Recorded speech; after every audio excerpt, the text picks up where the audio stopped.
Here's a shocking number to start with.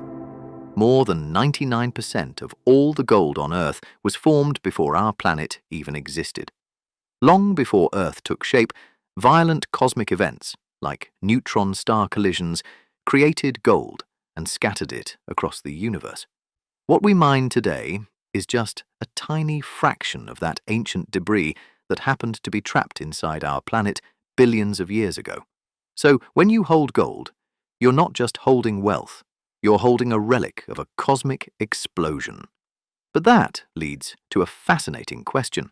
If gold was born in deep space, how does it actually make its way from buried rock into something as refined as jewelry or technology?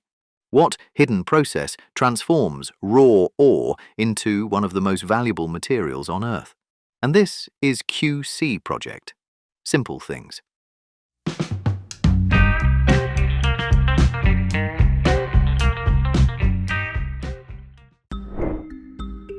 So, what exactly is gold, beyond its shine and value? At its core, gold is a chemical element, one of the fundamental building blocks of matter. On the periodic table, it is represented by the symbol Au, derived from the Latin word aurum, meaning shining dawn. It carries the atomic number 79, which simply means every gold atom contains 79 protons in its nucleus, a structure that gives gold its unique identity and properties.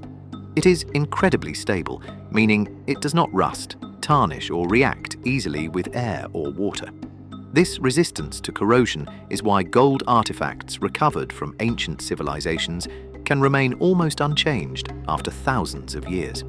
At the same time, gold is highly malleable and ductile, so soft that a single gram can be hammered into a sheet covering a square meter or stretched into an extremely thin wire. On a deeper level, gold's distinct color, its warm, rich yellow, is also rare in the world of metals. This happens because of relativistic effects at the atomic scale, where electrons move so fast that they alter how gold absorbs and reflects light. In essence, gold is not valuable just because it is rare, but because its physical and chemical nature makes it uniquely enduring, workable, and unmistakably beautiful. Unlike most metals, gold does not need to be smelted from complex ores to reveal itself. It often appears in nature in its pure metallic form, gleaming faintly in riverbeds or embedded in rock. Archaeological evidence suggests that gold was first used by humans over 6,000 years ago, with some of the earliest known gold artifacts discovered in ancient Mesopotamia and the Balkans. These early societies did not value gold for practical utility. After all, it is too soft for tools or weapons. Instead, they were drawn to its beauty and permanence.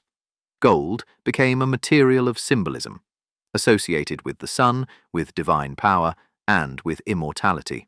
In ancient Egypt, for example, gold was believed to be the flesh of the gods.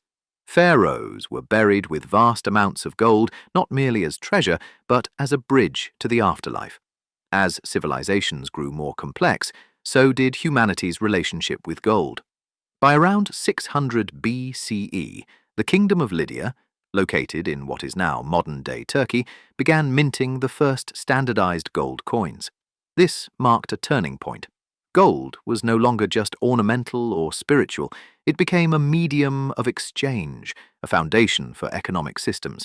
Its rarity ensured value, its durability ensured longevity, and its divisibility made it practical for trade. Across empires, from Rome to China, gold became a universal language of wealth. But the fascination with gold goes deeper than economics. Psychologically, humans are naturally attracted to its color, warm, radiant, and reminiscent of sunlight.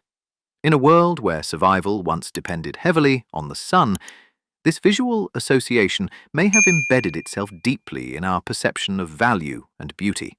At the same time, gold's resistance to decay gives it an almost timeless quality. It does not tarnish like silver or corrode like iron. It endures. In many ways, gold represents something humans have always sought: permanence in an impermanent world. This enduring appeal has driven exploration, conquest, and even conflict. From the gold rushes of the 19th century to modern mining operations, entire economies and migrations have been shaped by the pursuit of this metal. Finding gold starts long before mining begins. It starts with geology. Gold is not randomly scattered in the earth. It forms deep underground over millions of years, where heat, pressure, and mineral-rich fluids interact. These fluids carry dissolved gold through cracks in the Earth's crust and deposit it in quartz veins as they cool. Over time, erosion breaks down these rocks and releases gold particles into rivers and streams. This is why early humans often found gold in riverbeds, known as placer deposits, loose gold mixed in sediment. Early prospectors relied on simple but effective techniques. One of the most iconic methods is gold panning, swirling water and sediment in a shallow pan to separate heavier gold particles from lighter materials like sand and gravel.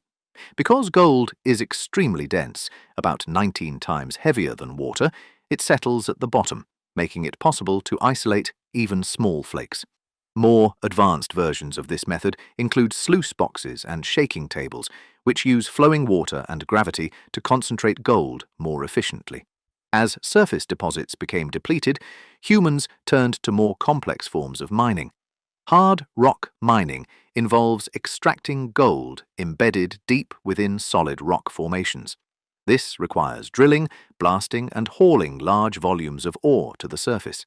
Once extracted, the ore must be processed to separate gold from surrounding minerals.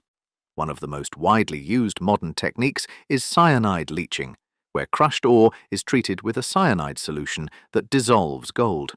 The gold is then recovered from the solution through chemical processes such as adsorption onto activated carbon or precipitation. Another method, used especially for lower-grade ores, is heap leaching. In this process, crushed ore is piled into large heaps and irrigated with a chemical solution that slowly extracts gold over time. While efficient, these methods require careful environmental management due to the toxicity of the chemicals involved. Today, gold exploration has become highly sophisticated.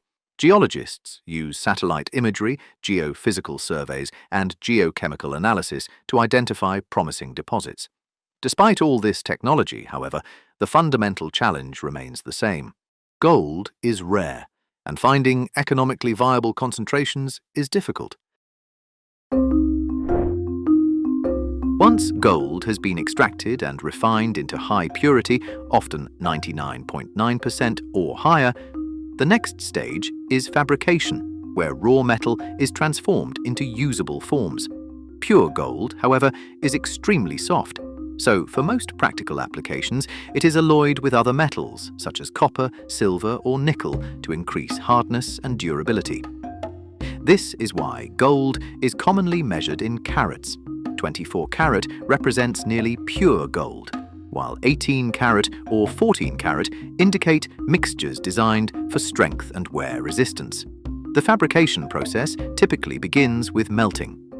Gold is heated to around 1064 degrees Celsius until it becomes a liquid, then poured into molds to form bars, sheets, or rods. From there, it can be rolled into thin sheets using industrial rollers or drawn through progressively smaller dies to create fine wires. These mechanical processes rely on gold's exceptional malleability and ductility, allowing it to be shaped without cracking.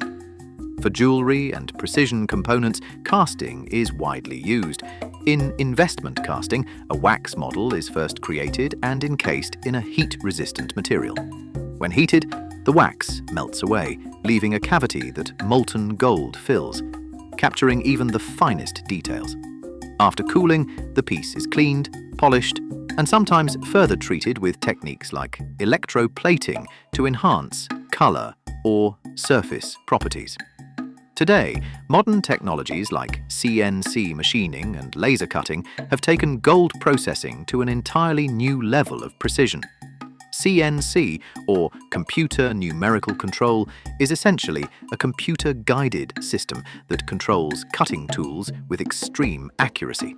Instead of being shaped by hand, gold can now be carved, drilled, or milled according to digital designs down to microscopic details.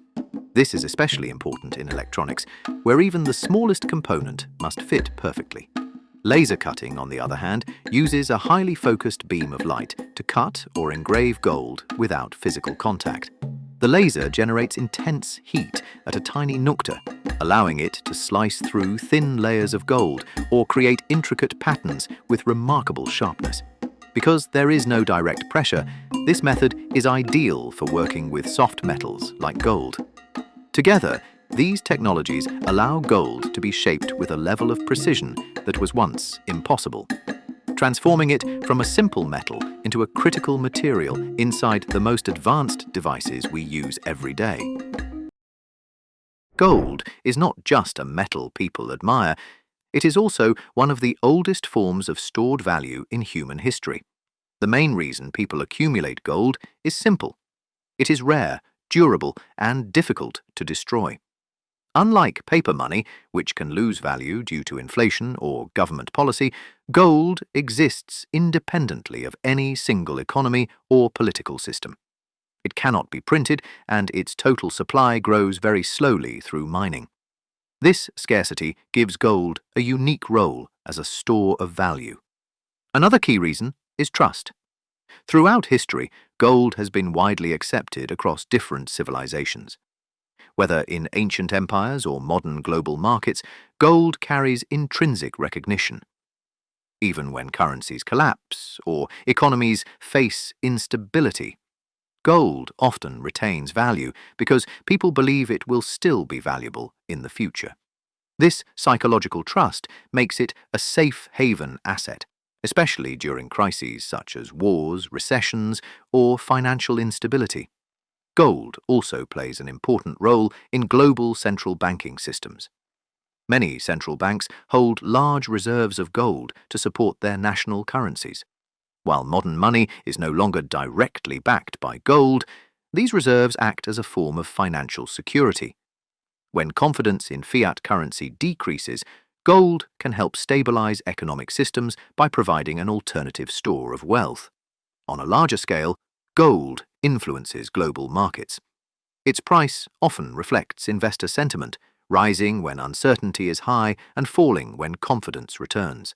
Because of this, economists often see gold as a signal of global economic health. In essence, people do not just store gold because it is beautiful. They store it because it represents permanence in an unpredictable economic world. Although gold is often associated with wealth and finance, its role in everyday life goes far beyond money. One of the most important modern uses of gold is in electronics.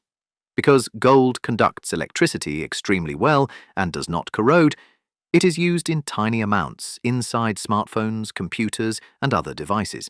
Even a small chip in your phone may contain microscopic layers of gold that ensure stable and reliable connections. In medicine, gold also has specialized uses. For example, gold compounds are used in certain treatments for diseases like rheumatoid arthritis, and tiny gold particles are used in diagnostic tests and advanced imaging techniques. Beyond technology and science, gold has a deep cultural presence across human history.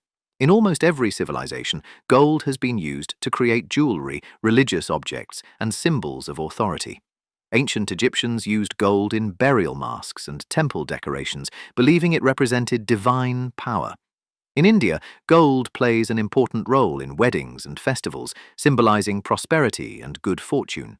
In many Western cultures, gold is used in crowns, medals, and awards to represent achievement and excellence. Gold's cultural influence also extends to language and symbolism. Phrases like Golden Age, Gold Standard, or Heart of Gold reflect how deeply this metal is embedded in human thinking. It is not just a physical material, but also a metaphor for something pure, valuable, and enduring. In short, gold is not just a precious metal, but a bridge connecting modern technology, medicine, and the cultural identity of humanity. Owning a gold item always brings a sense of pride, But how can you be sure you are holding eternal gold rather than just a thin layer of plating designed to deceive the eye? Don't worry too much.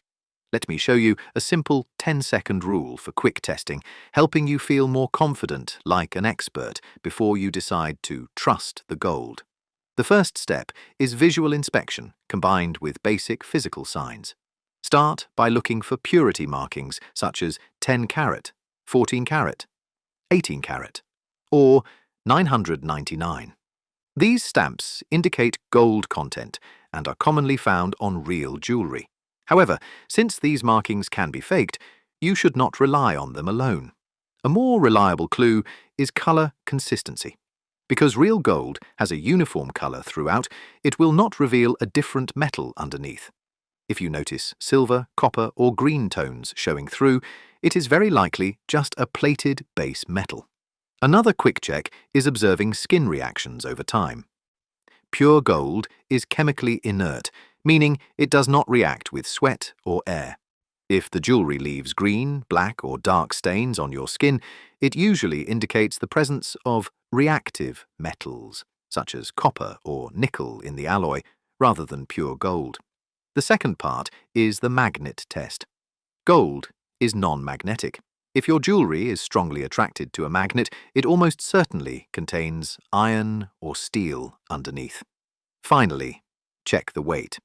Gold is extremely dense, much heavier than most metals commonly used in counterfeits. If a thick-looking item feels surprisingly light or hollow, that is often a sign it is not real gold. While these quick methods cannot replace professional techniques such as acid testing or X-ray analysis, they serve as a very useful first line of defense. With just observation, a magnet, and basic understanding, you can quickly filter out most fake cases with confidence. And with that, we come to the end of today's journey into the world of gold. From cosmic origins to modern technology, from ancient civilizations to the devices in your hands, gold has quietly shaped the story of humanity in ways we often overlook. And this is QC Project. Simple things. Thank you for watching. Subscribe and turn on notifications so you don't miss the simple things in everyday life. Because what you see is never the whole story. There's always something deeper beneath the surface. See you in the next one.